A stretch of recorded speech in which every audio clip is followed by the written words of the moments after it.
pinakakilang. Talagang pinakahilaan.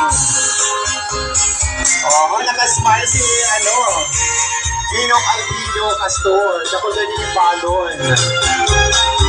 Pwede man na lang,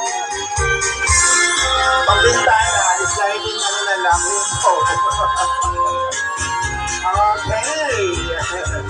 At sa mga kaibigan, patuloy pa rin tayo sa ating lahat.